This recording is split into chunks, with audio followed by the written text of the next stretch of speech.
In this episode of The Bear Roars, Dan chats with Mayor Mike Johnston, the 46th mayor of Denver, Colorado.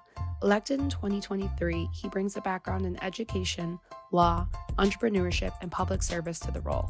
A former Colorado state senator, Johnston is known for his work on education reform and for applying an entrepreneurial approach to tackling our most vexing public sector challenges. Before his political career, he was an educator and a school principal, and he later led Gary Ventures, a nonprofit focused on social impact. As mayor, Johnston is focused on affordable housing, public safety, and economic development to build a more inclusive and sustainable Denver. Let's poke the bear to kick off the conversation. So this is our first recording on the road. We're here with Mayor Johnston in his office here in Denver. We're right in front of Deni, which Yes. we're going to talk about, and right after the Outside Festival, which is also first ever in Denver. Maybe we'll touch on that a little bit. Great.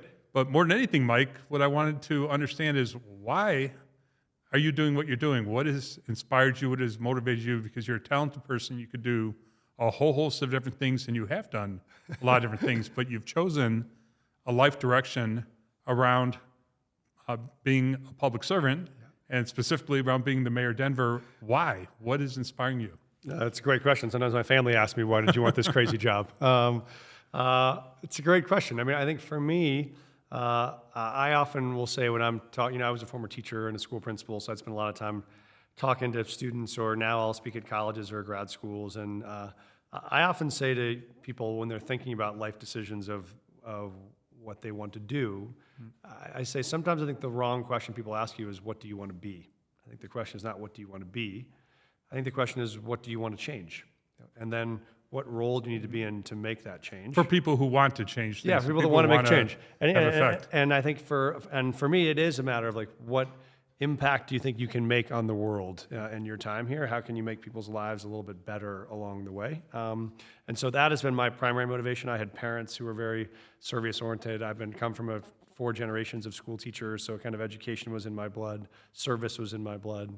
But mostly it was about where are the places you think you can make the biggest impact. And I found there are different times in my career where different roles have led to bigger impact. There was a time where being an entrepreneur and a nonprofit entrepreneur was the right spot, time when being a school leader was the right spot, time working on state or federal policy was the right spot. But I feel like now in this moment, cities have the biggest potential power to make the most effective impact on the hardest challenges. Why did you use those words, that they have the most effective power? Is that what you called it? Yeah. To make the change? Why did you choose those words? I think the reason why cities will be the place where the most dramatic change happens is it's a nonpartisan job. You're not playing for one team or the other.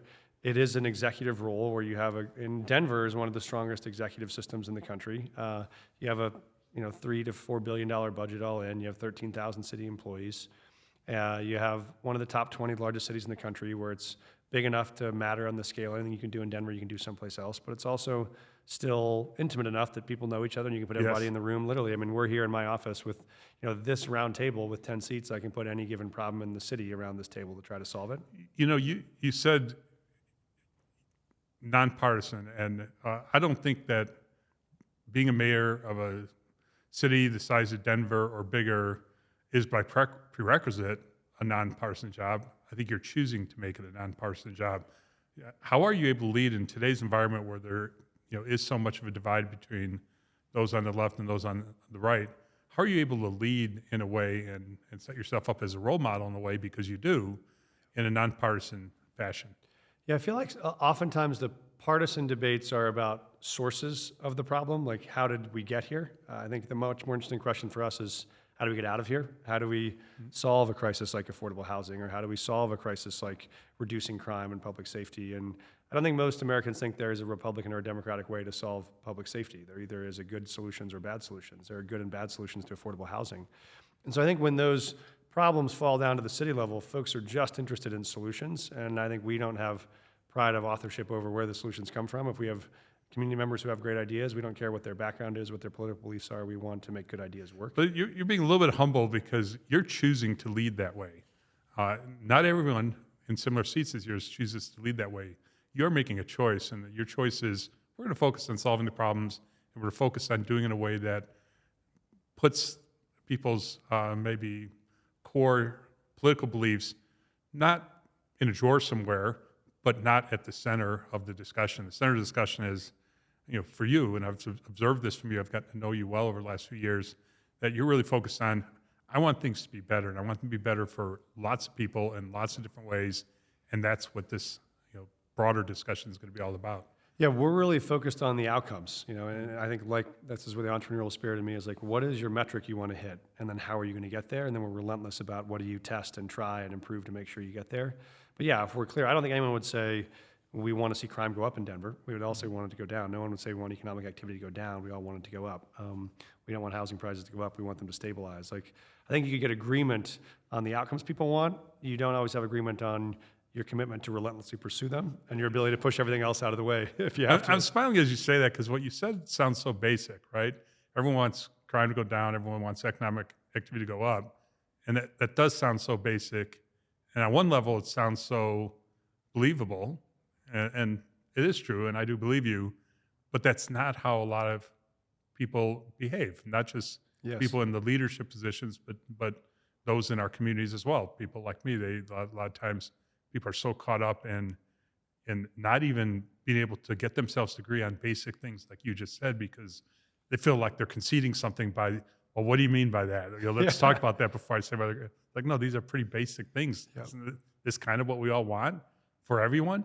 But you could say it in such a matter-of-fact way like you just did, and that lets people kind of focus with you, line up around you and say, okay, we agree. How do you go about doing this? I think it does. And for me, the second most important one, which we use all the time in the city as a mantra for us, is like, we believe these problems are solvable, and we believe we're the ones to solve them. I think often where people get stuck is if you're an elected official and you think you can't really make an impact on homelessness or on crime, then you just focus on kissing some babies or doing some press releases or blaming it on someone else, and you move forward because you're afraid even if you tried really hard, you couldn't make an impact. Yeah. We think once people find if you work together, you work creatively, innovatively, aggressively with accountability, you can move the needle on these things. And that's then inspiring to all the folks that do the work and the folks that are in the community. And then people all want to be a part of it. But it just takes committing, setting really ambitious goals, chasing them, and then showing our team and the public that we can hit them. Then people get more inspired to do more and work harder and work faster. But I think that is the core commitment is here's our shared values, what we want to get done. Here's the evidence that this problem we can actually make an impact on if we work together. And now let's get the flywheel moving around making more and more impact. And these are little challenges you're taking out. They're big ones, big, complicated, and not easy to solve. In fact, not even easy to move the needle on. Yet you've taken them head on in a positive, constructive way.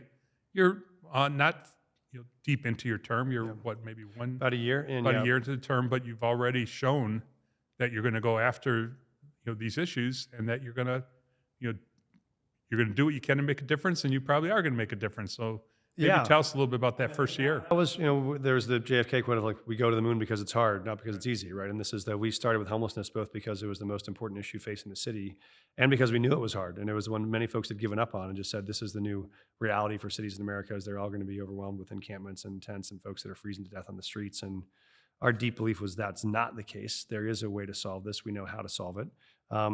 And we're going to do it in a way that sets really public, aggressive goals that are beyond what's been possible before. So we came in on the first day and said, we will get 1,000 people off the streets and into housing in the first 6 months, knowing no city had done that at that scale, at that speed before that we knew of.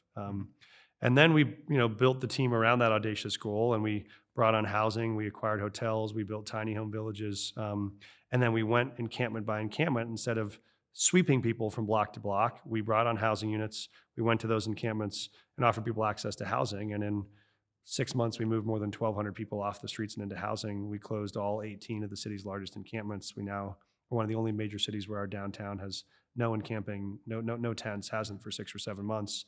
And our team discovered, like, wow, okay, you can take on the hardest of things. You can make real progress. We're, of course, not done. We have more work to go. But when you look at now what we're positioned to do in year two, in year two, at the end of 2024, we are on path to be the largest city in America ever to end street homelessness for veterans. Wow. We've reduced family homelessness on the streets by 83% in the first 6 months. Let's talk about the people most affected by that, and those are the people who are in the encampments, people who are homeless. What difference are you making in their lives? What we knew is these folks were most at risk. We had a record number of outdoor deaths the year before I took office, where people were living on the streets, they're freezing, they're self-medicating with drugs to be able to survive, or they're struggling with mental health that's untreated. And so we knew their lives were the greatest risk that we faced, why we couldn't keep doing the same thing over and over again. So the benefit is those folks now are inside with a room with a lock and a key and storage, access to mental health support, addiction treatment, workforce training. I get really moving letters every couple of weeks from someone who said, I never thought I'd get my life back together. I didn't think I'd ever have this chance again. And now they're far safer. Crime is down. They're no longer, at risk of being victims of crime, because you have so many folks who fall on hard times. But if you're out on the streets living in a tent, you're at risk of being robbed or assaulted or shot. Those are incredibly unsafe places for them. I think you're right. The most important thing was to get them out of harm's way into safety and back up on a path of opportunity, and also to make all of our neighborhoods safer and more open in the process. Yep. And while you're tackling this area, which is huge, it could be all consuming, it could be really the only center of what you're doing. You haven't chosen to stay just there. You're also tackling the other side of what I think the opportunity is, not necessarily a problem to solve, but an opportunity that also benefits the broad community, and that is stimulating economic activity in a way that makes it more inclusive. And focusing maybe first on, we don't have to focus on the outside festival, but that's what's most visible to me. Don't live in Denver, I live in Boulder, so I don't see everything that's happening here. But I noticed how you leaned in on that, helped orchestrate that, and that created a whole nother kind of branded event for the city of Denver. Talk about that, and before we get into Denver AI, talk about how you're viewing kind of economic activity as a lever that is important for you as mayor, and how that benefits the broader city. You bet. We think this is of tiers is almost like Maslow's triangle, the hierarchy of needs. So we know we have to solve public safety for folks so people feel safe to come back to work in their office or to live in and around downtown as we think they are. You have to be able to get people off of the streets and into housing so they can start their life of recovery. But those are all preconditions for thriving economic environments, where then you can get more and more entrepreneurs who want to build things and grow things, which create more jobs and support more families. And so these are all linked to us. So how do you build a Denver that is vibrant, affordable, and safe for all? That's really our vision. And I want to come back a little bit, talk about our approach to downtown, which is a massive bet on reviving downtowns in a moment that many cities are giving up on them. And so this for us is about, we think it is not a matter of giving in to office vacancies or giving up on your downtowns. It's a matter of reinvesting in both converting some of our vacant office spaces into residential.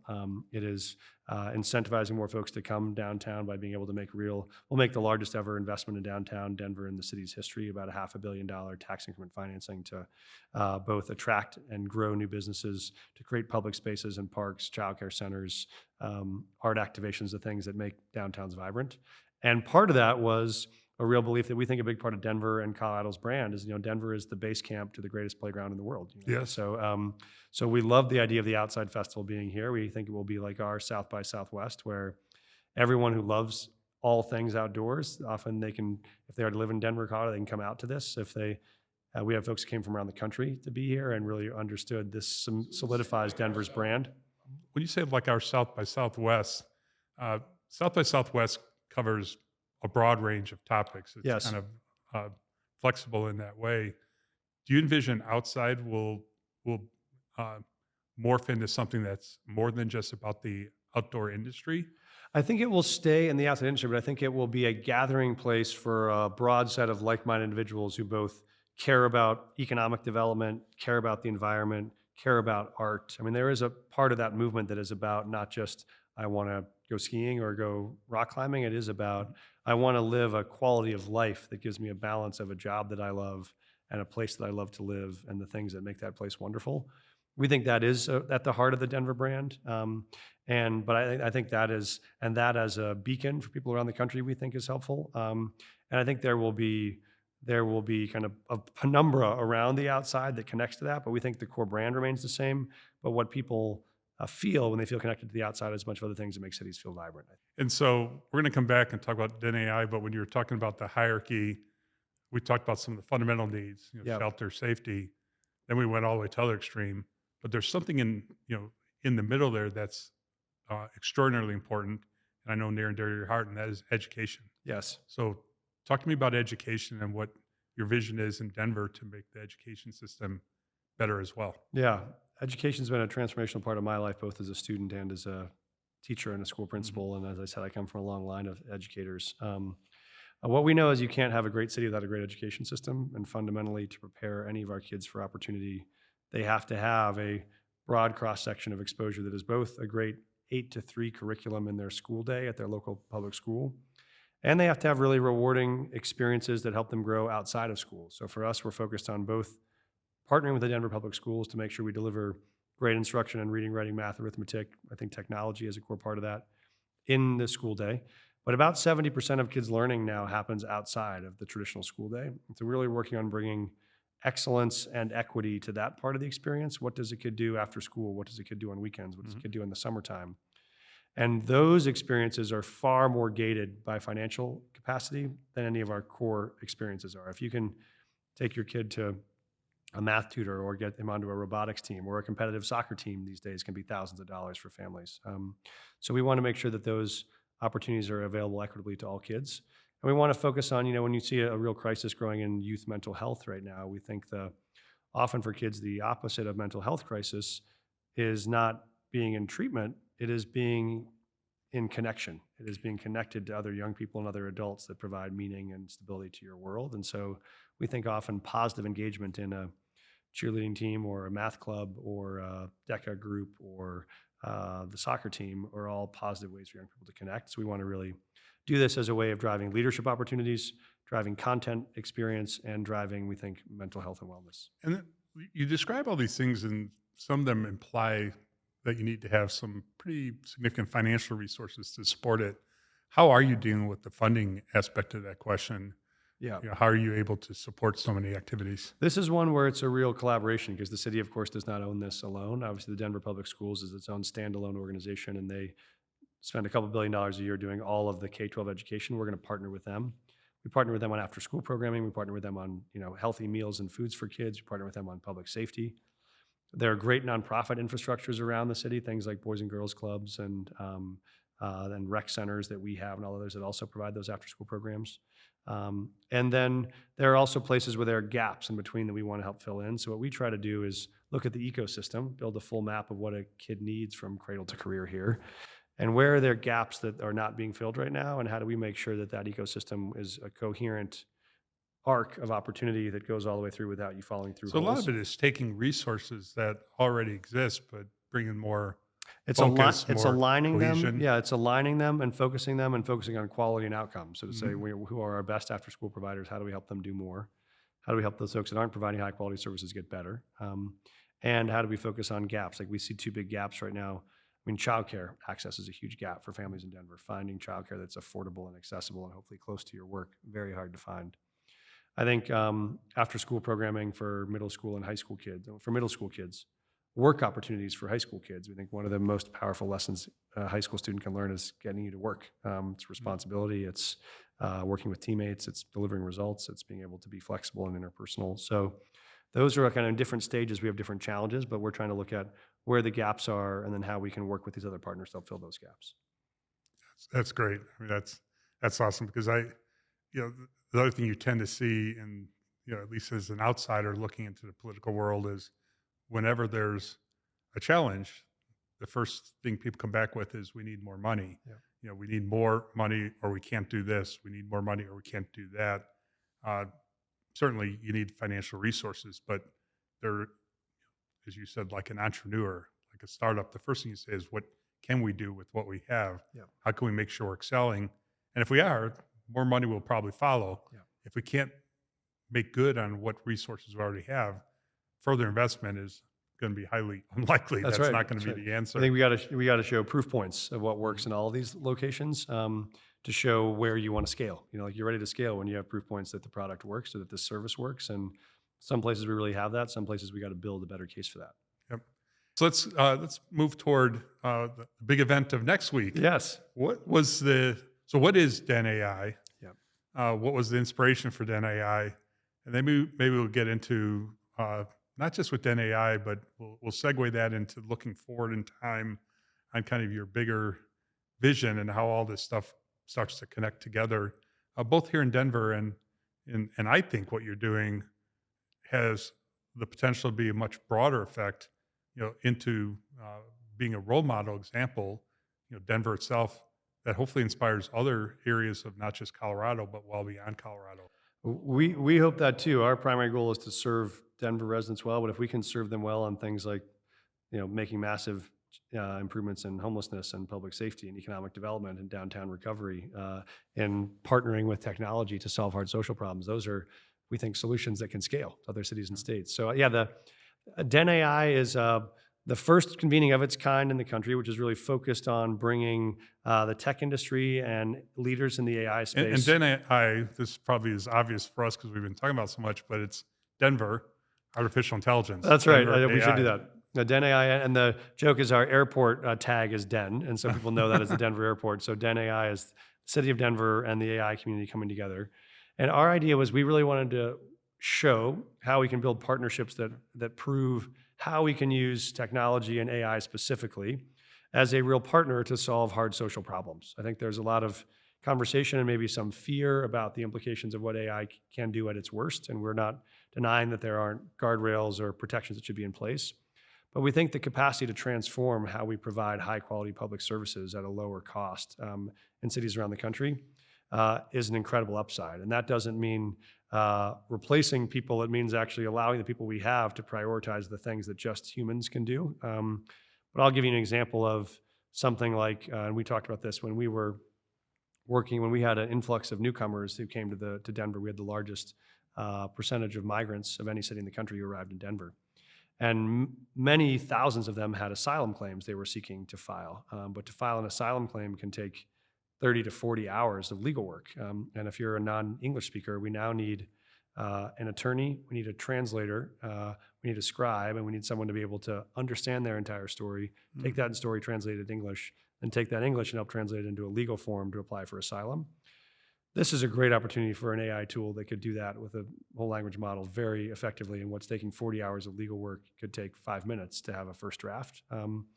Those places, and then we could have our Does immigration. that exist, or is that It doesn't exist yet. We're hoping it's a vision of something that can be built. Yeah, And if we did makes that, sense. then we could have an immigration attorney who comes and reviews that document for 5 minutes, the way a doctor reviews an X-ray, when In charge for 2 hours. and charge for 2 hours, but instead of 40 hours. I mean, why many cities have not done this asylum is the legal costs for the number of lawyers you need for the number of hours you need is prohibitive. It's $5,000, $6,000 and a takes person. a lot of time duration too. I mean, we talk about how backed up the process is. Well, that's because it takes so many hours. But if you eliminate the hours, maybe we could start chipping away at how long Exactly. the whole process takes. So our idea with DenAI was how could we bring public actors together, technology entrepreneurs and innovators together to look at where are there opportunities. Where for did us to that collaborate. idea come from? Did that come from just the banterings around Denver AI? Like, It came what can from, AI do? It came honestly from this very fact pattern I just gave you around our asylum problem. And I looked at this and said, there are 25 AI companies in the country that probably could solve this problem. Yeah. And we don't know where they are yet, how to ask them, how to prompt them. And so we thought missed opportunity for us where we think, we're really great at scaling good solutions. We're good at building some good solutions too, but we have more problems than we have solutions right now. And what entrepreneurs do is find solutions to hard problems. And we wanted to try to partner with them on helping focus on, here's some of the hard problems we're facing. What ideas do you already have in the marketplace we can use? Or where can we prompt you with an idea you might be able to build a solution for? And then we're also bringing leaders from other cities, other mayors, other chief operating officers, chief financial officers, chief procurement officers, the folks that do the buying and the sourcing for those cities, so that if they can build a tool that works for us in Denver, we also can help open a market in 10, 20, 50 other cities for that same solution if it works. And I think that's what many entrepreneurs are looking for in this stage is, can you get access to scale and to clients? And we're looking for solutions. So it seemed like a real opportunity to build a win-win out of bringing thought leaders together.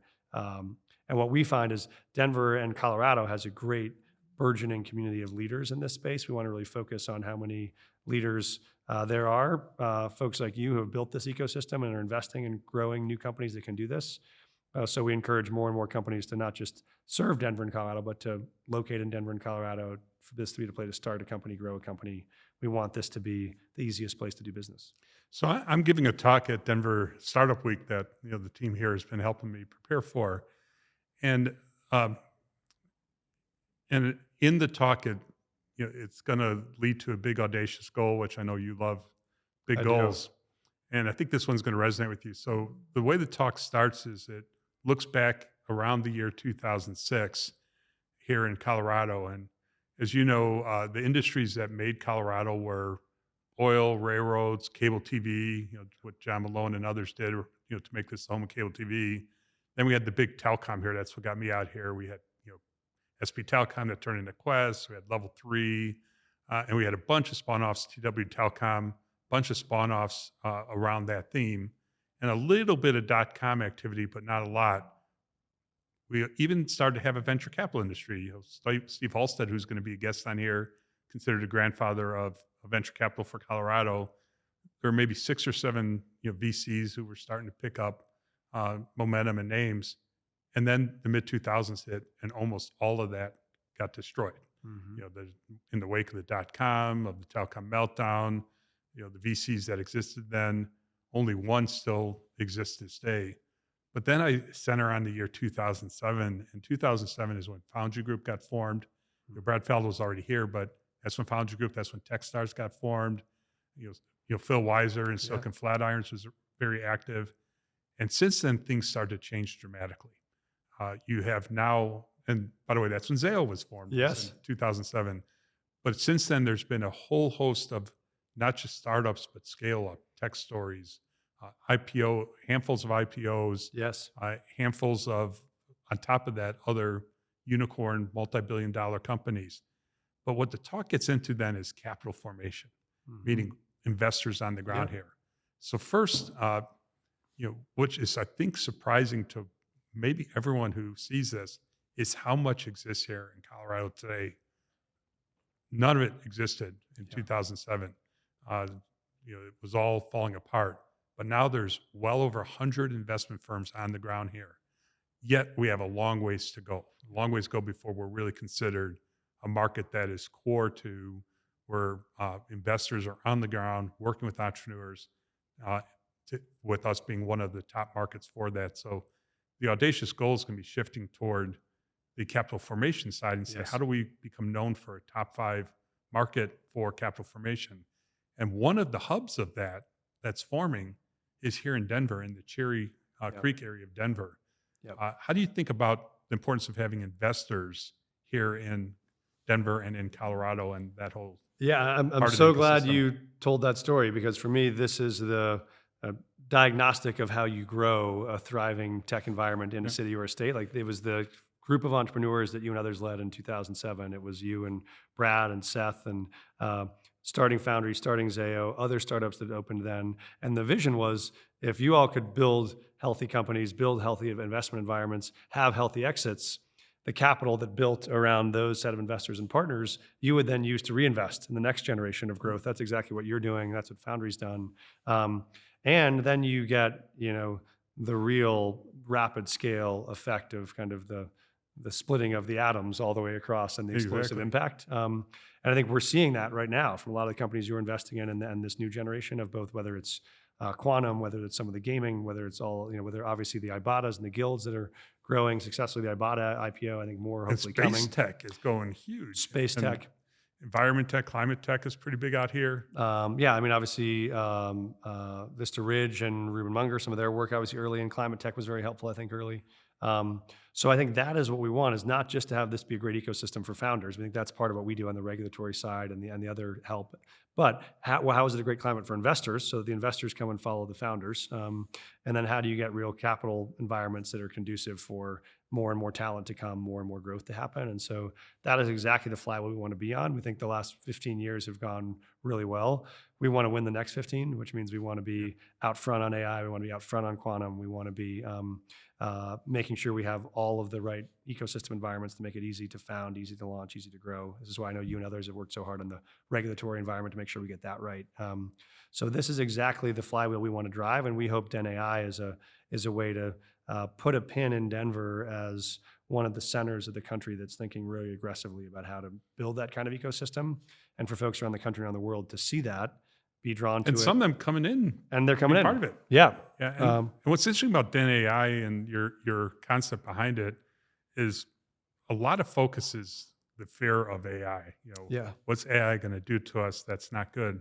You kind of turn that completely upside down and say, not only do we want AI to be good, but we want it to be good in helping us solve some of the most vexing problems Yes. that cities and governments have. So Yep. we want this to be about AI, but we also want it to more specifically, you want it to be more specific about how can AI help us solve the big challenges we face Yes. in the cities. So glad you said that. Let me think of, I'll give you one example of another. This is an existing AI tool that in law enforcement. And you have two worries about law enforcement. You have folks on the left who are worried about, is law enforcement going to be overly aggressive, overly enforcement, not accountable?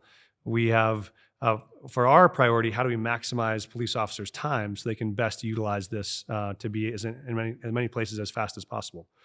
And one real drag on that is when an officer has an incident, you go to respond to a domestic violence claim at a house, and you get there and a fight breaks out and you have to manage that fight, or you go and there's a fight between two people on the street and you're there having to intervene in the whole thing.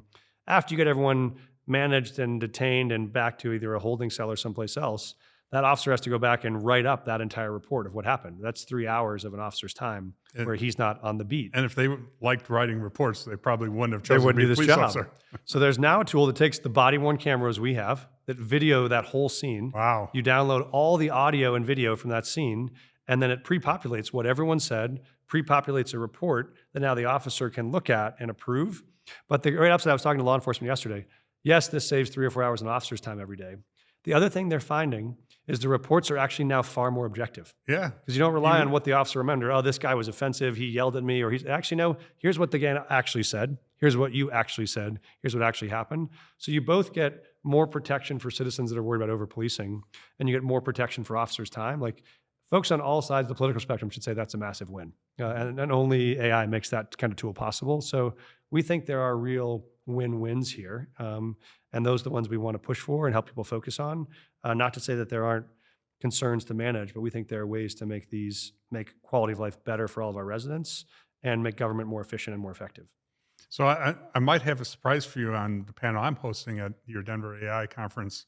I say might because you might be already aware of this, but it was new to me, and I'm like, oh my gosh, you've got to come on this panel. It's a Denver company. Have you heard of, ironically, the same last name as me, but spelled very different, Caruso Energy Systems? No, I haven't. Holy cow, you could be blown away. So it's these entrepreneurs who, the one co-founder who's president, he's the one who lives here in Denver, and a lot of their team here is in Denver. He started out more from an environmental side. That's why it's energy systems. And he was working in the industry, and he saw how much methane was being released into the environment, even when they were trying to burn off, I guess, the oil. So he's like, what can we do to that methane? Well, we could use it to power, create power for something. Well, unfortunately, these where this is happening is very remote areas. So if you create power, what are you going to do with it? How are you going to transmit it somewhere? They said, well, we'll move kind of a data center environment, basically a shell, a portable data center, to where it happens. Well, what should we do with it? Well, why don't we fill up and mine Bitcoins? So the first idea was to use that free power, because that's otherwise just going to be pollution, to mine Bitcoins. But then AI comes along, and what does AI need? What do the GPUs need? They need tons of processing power and tons of power around it, and they don't have to. They could be in the middle of nowhere because they're just doing their work. So it then got shifted to filling them up with GPUs and using them for AI purposes on a wholesale basis with not the big tech companies, but the next level down who want the capacity. Now they're shifting to support the big tech companies as well. But this is a unicorn company already, unicorn times some number. Wow. To bring out how they get valued. And we barely know what's going on. It's going on right here in Denver, and most of their workforce is not college degree. Most of the workforce is people are good with their hands, work on things, assemble, it's kind of machinery type of stuff, not unlike what we talk about with some of the quantum tech and the space tech. So it doesn't solve any of these issues, but it creates jobs, and it's good for the environment. It's a huge win-win. I mean, you're protecting the AI. environment, you're managing emissions from trash, you're capturing methane, and you're creating an energy source on site to drive AI solutions. Like that for us is a great example of a win-win. Can't wait to meet them. Yeah, it was really exciting when he's telling me the story, and I'm like, how could we not have been all over this 2 or 3 years ago? But then I found out a little more of the story, and they've got some. I think to start it, they had some pretty deep pockets behind them. But it's really, really fascinating. that's But it's an example of how, you know, I was in a conversation yesterday, actually a podcast conversation, and it was with the Chapman brothers from the gaming investor. I'm forgetting the name of the firm. Say again? Convoy Ventures. How could I forget that? But we were talking about like what's going to come out of AI, and it felt a little bit like a conversation back in the early, I don't know, 2000s, where we're going to say, what's this internet going to really do? Mhm. Late 90s, what's this internet going to really do? And there's no way we could have, maybe not no way, but most of us weren't able to. I know I wasn't able to kind of picture what was soon going to happen all around us. Like I couldn't envision an Uber as an example. Yep. And Uber is so, now looks so simple, but then had to connect things together in a way that created a whole new type of business Yep. and a type of workforce. Couldn't envision an Airbnb that you would stay in a random stranger's house in a random city and that would all work out totally smoothly. Exactly. But I think AI is going to have similar effects. And you brought up two great examples that even in my participation at Denver AI, like, okay, what can AI really do to solve city problems? I was like, I don't know. I hope someone comes up with something. But here you came up with two, big ticket items that could make a huge difference. I'm sure that's just scratching the surface. We agree. And I mean, that Caruso energy event that you described, this methane solution, that's exactly the kind of thing we want folks to learn when they come to Deni AI. It's like, meet these companies in Denver and in Colorado doing amazing work to solve things you really care about. If you're a climate activist, if you're really focused on global warming, and you want to figure, or if you're really focused on how we build the electric capacity to manage the AI workload, like here's a solution that manages both. I think those are the kind of things that I think. And it creates jobs. Creates jobs, not just for computer scientists who know how to do AI programming, but for people who are looking for work who don't necessarily have college degrees. And often creates jobs sometimes in more rural environments where it's hard to create those. I mean, this is a win-win for small towns who want to be able to keep workers in those towns that feel like they have to leave to find opportunity. And I think what they're going to tell us is a lot of the jobs I'm describing are right here in Denver. They actually do the assembly of these. Oh, they Denver, do the assembly here, including if they're running kind of the insides of the data center, they're actually putting the GPUs in, assembling all, and then shipping it to wherever it needs to go. Pretty crazy stuff. That's amazing. Yeah, I think those are the kind of stories that will inspire people, that will change their thinking about what AI can do, and will help us figure out how we can be the model for how you can create real public-private partnerships that protect our privacy and equity and access concerns, but really accelerate solutions that will make a big impact on the public. We're really excited about that. Yeah, one other thing we've worked together on, and we haven't talked about it in a little while, it's still active, is Chamba. Yes. So Chamba is geared toward the Hispanic community, not exclusively, but that's where their population is. And it's about finding shifts for those who either need to fill them.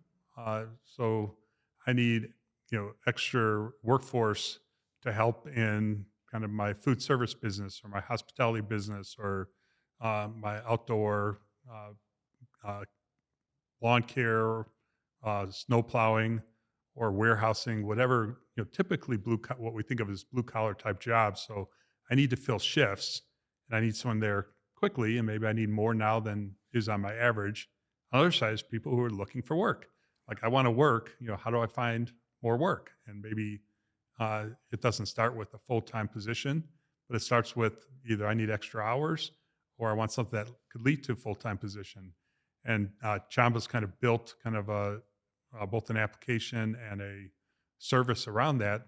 And they're starting to get some really interesting traction, including it looks like they're going to start become active at the airport, working with one of the companies that does concessions at the airport.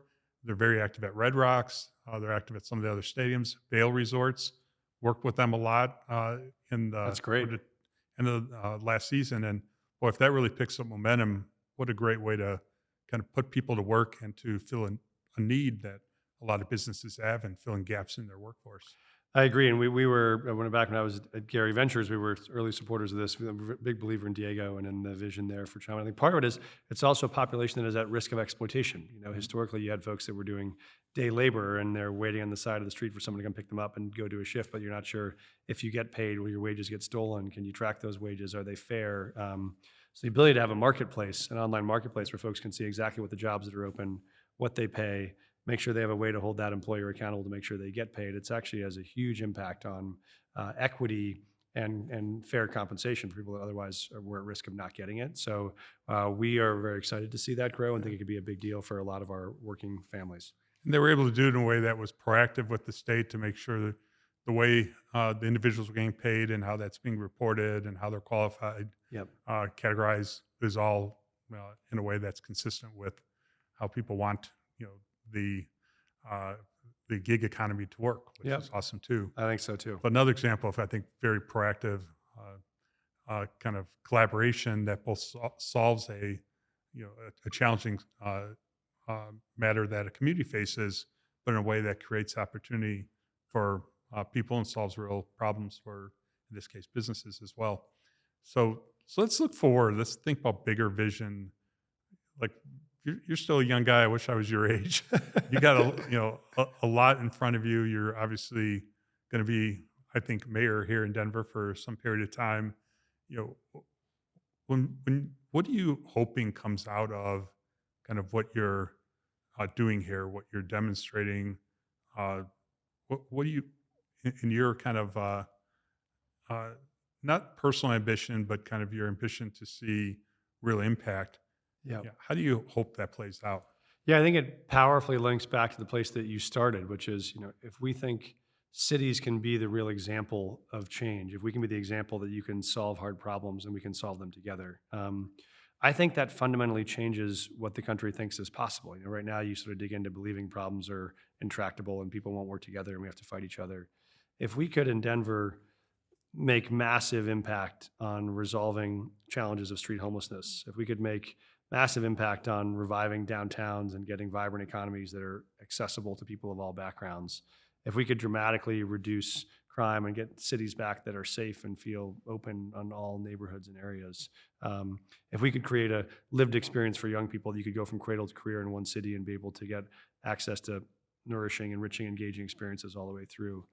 If we could build proof points, if that's almost like 4 or 5 different startups all at the same time, each one of them that would be unicorn style ideas, we get them right in the private sector and the public sector. If we can show those problems are solvable, you can actually really move the needle on them, then I think you've raised the bar for the rest of the country to say you can't run for mayor in Houston or in LA or in Chicago and say, sorry, homelessness is just something we can't solve, or affordable housing is something we can't stop. The market just controls it. And I think if you give people back a sense of agency and there are some playbooks to show what's worked and what doesn't, then I think that knowledge is open sourced much faster to where more and more people can scale it. And that's all we want. We want to be able to learn from our mistakes, share our successes, and other people do it. When we did this on our support of the newcomers, because we were the highest recipient city of migrants in the country, we made a bunch of mistakes. We tried things that didn't work. We tried things that were too expensive. Then we found better systems that worked far more than we had before. And we were able to get people off the streets into housing and most of all put them to work. And we now have had 30,000 folks arrive in the last year. We don't have a single encampment of migrants anywhere in the city. Those folks are all in housing and work. And so we shared that. We set out a playbook to every other city in the country. Said, if you want to do it, here's what we've found has worked. We would like to do that on all the things we learn, and we want to learn from other cities that are doing this well too. Can you come spend some time in Boulder? And again, I think the way you approach it is so important. In the world I come from, which is being a serial entrepreneur, it's kind of a given that if you want to be successful as an entrepreneur leader, you have to stick your neck out there. You have to be comfortable making decisions that you don't know if they're not just the right decision, but you don't even know if they're a good decision. But you also have to be quick to recognize, okay, that I thought that was a good idea, and I told I told everyone, follow me, I'm going that direction. But now we kind of got to go that direction. Get on board. We're going that direction now, and not get caught up on the fact that you missed. You made a judgment call that maybe wasn't ideal to begin with, but you didn't really care because it got you closer to the right path. the political world, that's hard because you're trying to protect kind of your political brand, your alliances. And so I think, my imagination, at least without being a politician, is it's hard to lead that way and be successful as a politician. Yet, you're a example of someone who's doing that and doing that successfully. Yeah, we've really tried to change the frame, which is much more entrepreneurial. We talk a lot about minimal viable products and testing early and shipping your product early before it's ready because because here it's not just you want to get to market because you want to be the first mover. It's because we have folks who need services every single day. So if it takes us 18 months to get a solution, we got 18 months of people suffering in the meantime. We've really changed the approach from, I think the thought is you better be cautious as a politician because if you don't come out with the answer, people will be mad at you and you'll get vilified in the media. We actually found the opposite is true. People are most frustrated by us doing nothing, and so I think we've pushed hard and fast, and we've certainly made mistakes, haven't done anything well. But what we find over and over is people are actually really grateful that they see we're trying, and they see we're pushing, and they see we're not giving up. And there's been polling that come out that has us at I think 65% approval ratings, which is much higher than you'd expect. If you're going to open 8 homeless shelters across the city, that you'd think that they'd run you out of town. But what people got was, okay, I might not agree with every part of your strategy, but clearly you have a strategy, you're working at it very hard, and now it's bearing fruits and it's making a difference. There's a certain trust. I trust what you're trying to do. I may not agree, nor do you agree that everything you do is going to work out just fine, but you're comfortable that you'll figure that out quickly and go in another direction. But I think there's a trust. And I think that's the other part is we really try to name when we make mistakes. Like we're very clear that when you move fast, you will make mistakes and we'll own those and be responsible for them. So we're not going to pretend like we're going to be perfect. We're not. But we just think that in this environment, when you're serving the public on issues like can we get someone access to affordable housing or not because they're going to get evicted next month, or they're going to be a teacher who can't pay the rent if the rent goes up again. And then they're moving out of the city. You got a vacancy in your second grade classroom. Those are all, I think we use a phrase sometimes like we have to move with the urgency that people deserve, which is these issues are critical, so we got to move that way. And I think sometimes government is too slow and too cautious because you're more worried about your reputation than about too slow and too problem. cautious. But it also they don't. Most times, I think in the world of politics, the drive of urgency is often an internal drive. Like I'm going to create an urgency as a leader. I'm going to say we have to get this done, within the next 2 weeks, or else all hell's going to break loose. And like, oh, Dan, it's just a podcast. Why is that such a big deal? Like it is a big deal. The world's going to end if we don't get this done. You create an urgency in order to rally people, focus people, have them kind of feel that sense of purpose. And you're doing that. And in the world of politics, that's typically not it. Most people want to move very carefully, cautiously, want to get everyone's opinions, at least everyone on whatever political party they might feel more aligned with. And they don't want to, like I said, stick their necks out, but you're doing that. Yeah, And I'm so glad that you said that because I think we're trying to change the metric by which you evaluate politics. Yeah. I think it used to be you were successful if people liked you. We think it should be you're successful if you deliver results for people that make a difference. And to deliver results, as you know, it's going to be hard. Some ideas will fail, some will succeed. You got to pivot, you got to adjust. But if you're actually pursuing the results, that should be what matters most. And that's why we do this thing that I don't think any mayor's done before in our city, at least, which is we set these very ambitious, very visible, very public goals. We have public dashboards in which we hold ourselves accountable. We will bring on 3,000 affordable units this year. We will get 1,000 people off the streets and into housing. And you'll see either we'll succeed at that or we won't, and we won't succeed at all of them. But the result is we're really focusing on the outcomes, not on we're going to spend $50 million on this. That's an input, that's not an outcome. Or we're going to try really hard at this. And so we're trying to build an expectation of that for ourselves and help convince the residents that's what they should care about. It's not if I'm a nice guy or if I show up to their local barbecue, but am I delivering results on the services they've asked us for? And that's what we're going to be obsessed about. Yep. So let's talk about different neighborhoods within the city of Denver. One neighborhood that's booming, but it's maybe the one that's least on your mind because it's a very wealthy neighborhood, is Cherry Creek. It's just boom time there. And by the way, a lot of the investors seem to be congregating around there. But then I think of Lodo, and I think Lodo had so much momentum, 6, 7, 8 years ago. I mean, especially with, the younger crowd who was moving into Colorado or moving from other parts of Colorado into the city. Lodo felt like the place to be. Yeah. But the situations of the last 5, 6, 7 years have gotten to a point where it's felt less safe and less accessible. You mentioned, kind of the downtown mall area, same thing. You go to that area, if it was several years ago, it really felt like it had a lot of momentum.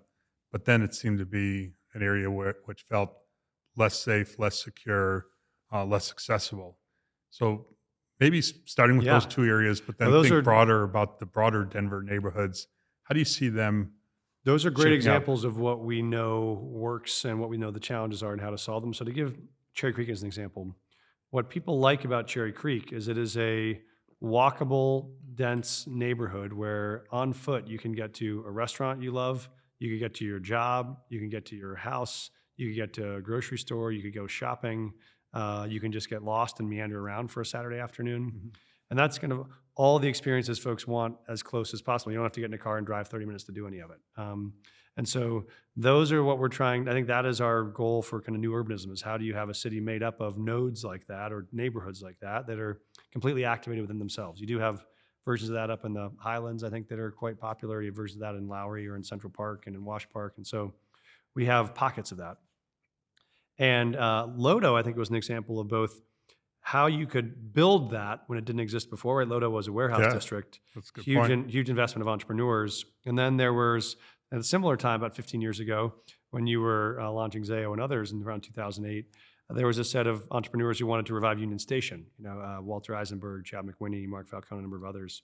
And their plan was to activate that into a retail district. We created this government tool called the tax increment financing, where we say, let's open a bunch of businesses and they'll create business that wasn't there before, which will create taxes that weren't there before.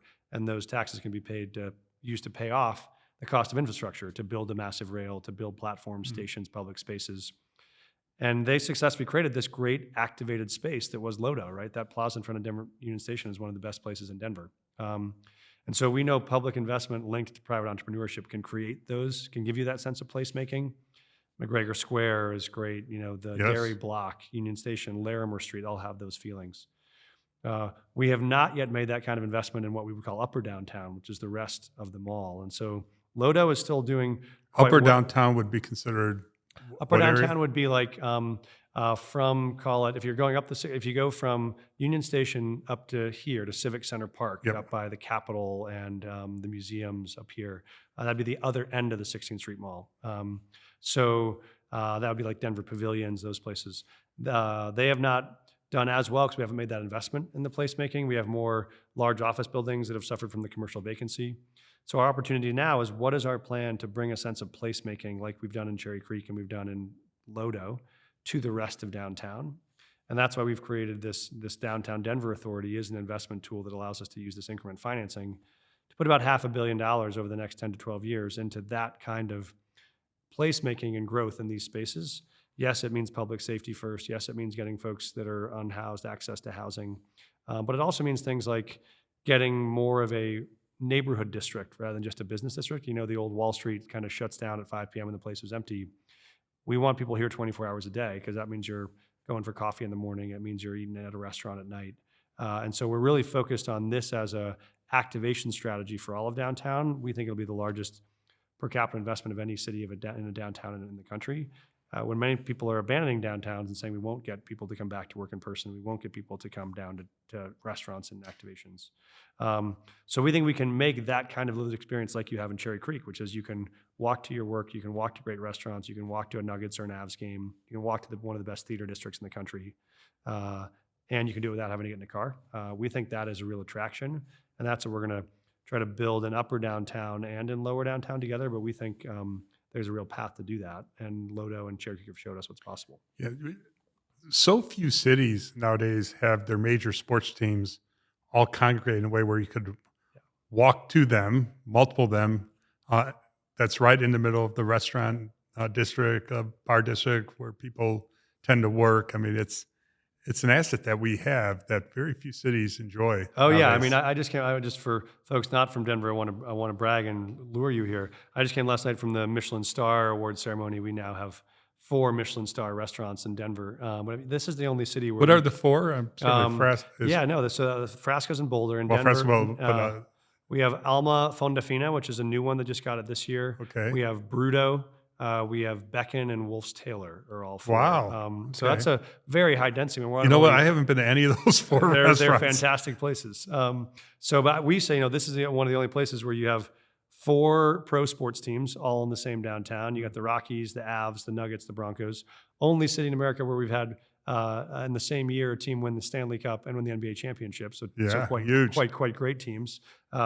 Only city since Magic Johnson and Wayne Gretzky to have the MVP of the NBA and the NHL in the same city at the same time last year. And then we got 4 Michelin-star restaurants. You have the best concert venue in the world, voted 10 times in a row in Red Rocks. You have some of the best tech companies in the world. I mean, it's the only place where you can, wake up in the morning, drive an hour and a half and ski at one of the best resorts in the world, come back, go to the best concert venue, see one of the best sports teams, go to one of the best restaurants, then wake up and work for a unicorn tech company. Like this Yeah, has wow. that combination of all of it, which we think is the great natural ingredients. Now we just got to pull them together into the livable, walkable, playable experiences people want. which is And a what we're doing now. community that collaborates with one another. I mean, Yes. that's the other thing that's unique. Silicon Valley, you got to be kind of in a certain in crowd to be part of who collaborates. Here, I think people just naturally reach out to one another. They want to see multiple success stories. It's not a zero-sum game. And then they want to, one thing that's really important to us from our purpose at Caruso Ventures, and one of the platforms we use for it is Endeavor, Colorado, is that we want to inspire our kind of tech leaders who are building these great companies to think of them as platforms for the greater good of the community. Now, if you're building a company, you are creating jobs, sustaining jobs, stimulating economic activity, just by the nature of what you're doing.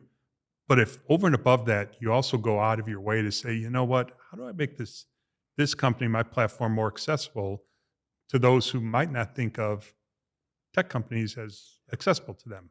So how do I, with my limited time, but with my big platform, how do I make that kind of an asset for the community? So that's a big part I'm of what so we're glad trying you to said do. that. I think that is a huge part of what makes Denver unique. I mean, an equally compelling story of DenAI will not be, and you know this, the summit itself, it will be how it got built, right? Which is we had the idea, talked to you, talked to a handful of other folks, and in a handful of days, we had 10 or 15 of the most thoughtful industry leaders in the state, investors, CEOs, kind of facilitators, tech leaders, who all gave of their time to say, let's figure this out. People all came together, once a week, once every couple of weeks, we're getting together. People are taking on finding speakers, finding locations, reaching out to investors, and everyone incredibly busy in their own life who all made time to work for something that was for the comprehensive good. And now we're going to have this great first of its kind event that I think will be a great showcase for the city.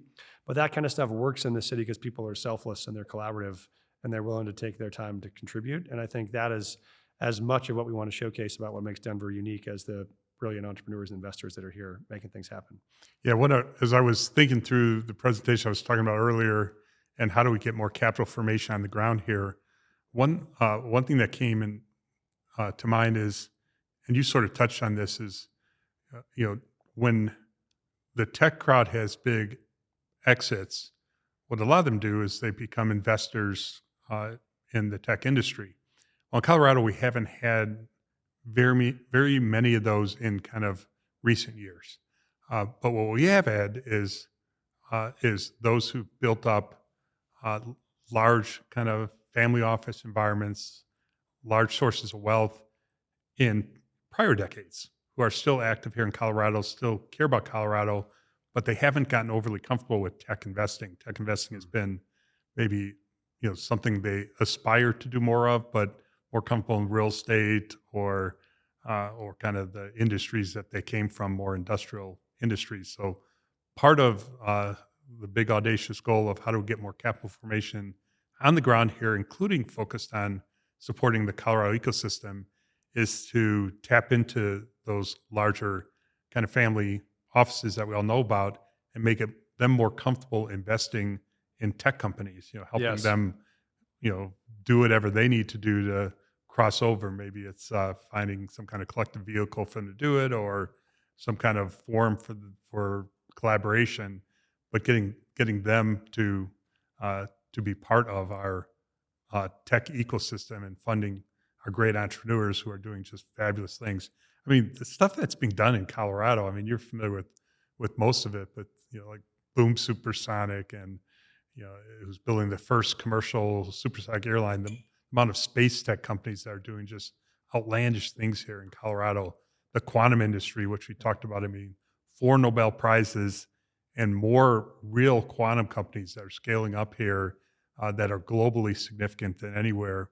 There's so many. We have Julian's company, Sunblink, which is the #1 game on the Apple Arcade. Who would have thought a gaming studio here in Colorado is been #1 on Apple Arcade for a good part of the last year and a half or so. That's incredible. So many interesting, entrepreneurs are doing so many interesting things that I think go beyond what our kind of collective understanding is. Boy, if we could complement that with real strong capital formation on the ground, we could take this, whole ecosystem we have to a whole nother level. Breakthrough opportunity. And you're right, and it only builds on itself as we do have more and more exits and wealth creation events for the founders that are here that are more likely to reinvest immediately in the tech space. I think they're ready. I think the ability to get some of our legacy investors engaged in this is a big opportunity. What's interesting about Deni AI is we're not necessarily a state that's known for AI. That's not as natural, relative to some of the other hot pockets. But that might change quickly, maybe even sparked by Deni AI. That is our bring hope. Attention and say, okay, because there are a lot of AI type companies out here. Now, AI is, can be used as a more generic term right now. If you're in the business of software development, you're in the AI business. But there are some, legitimate AI emerging platforms here that are true AI startups. So it'd be great if we added kind of a strong leg to the stool being AI into what kind of capabilities we really have here in Colorado. And that is, as that is our goal, is how do we be at the intersection of government and tech, whatever the format that is, when it's going to be AI, whether it's going to be quantum, whether it's existing tech companies, but how do we figure out how we can be partners in using these to solve these hard social problems and see it as an opportunity rather than a risk. This is a great new open frontier of opportunity, and we want to be able to channel it for good in a way that we think could be very powerful.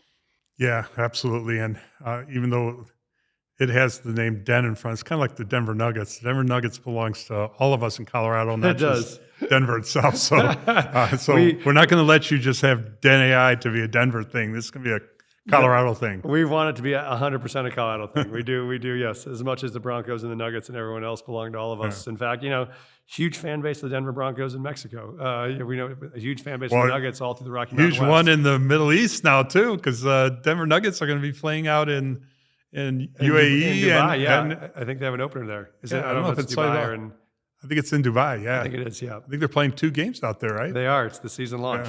Yeah, we got a call from the governor's office saying, like 3 weeks ago, hey, you think we could rally a bunch of the tech crowd to go out to UAE and do like a visit there all around the Denver Nuggets? I'm like, okay, it might be a little short notice, but that would have been fun.